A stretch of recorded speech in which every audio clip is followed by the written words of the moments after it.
How's it going, everybody? Thank you for joining me. Please like and share these videos to help my channel grow, and actually just to get them on your newsfeed as well. The more you like them, the more they'll show up. Anyway, we're going to get right into our subject today, which is a 9/11 remembrance.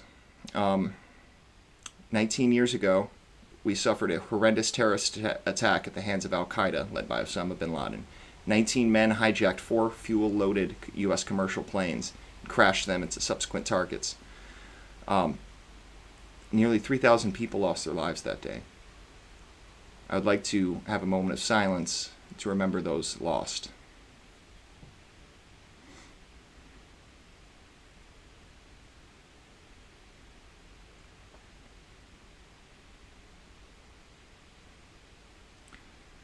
And specifically, I would like to mention the 343 New York City firemen who lost their lives that day, the 23 New York City police officers, and the 37 Port Authority officers who lost their lives in that day. I'd like to specifically take a moment of silence for them.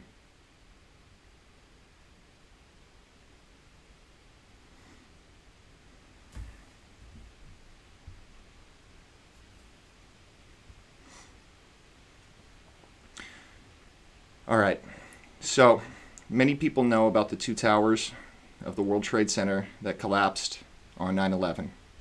For those of you who weren't alive during that time, I very much suggest watching some of the videos of that. I'm sure they will be all around today, to truly remember, to truly give praise to the people who went into that building and tried their best to save people's lives, and to honor those who died in that horrible event.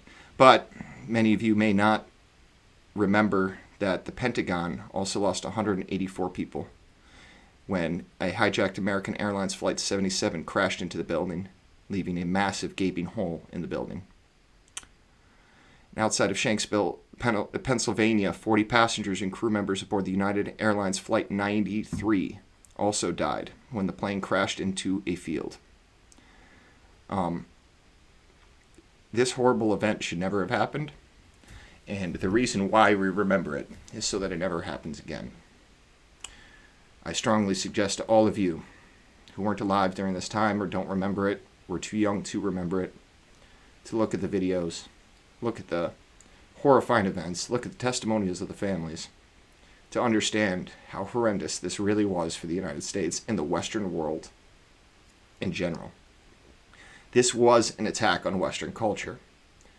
This was an attempt by a Muslim extremist group to say that the Western culture cannot live in peace with their way.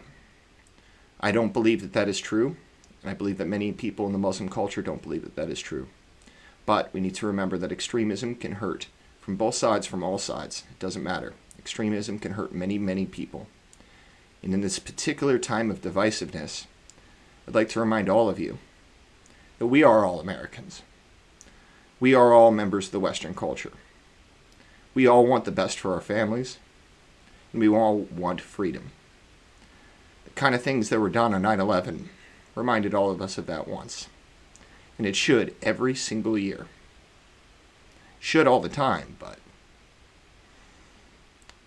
it should every single year on this anniversary of such a horrendous event. I will leave it at that, and I'll talk to you all later. Thank you for watching.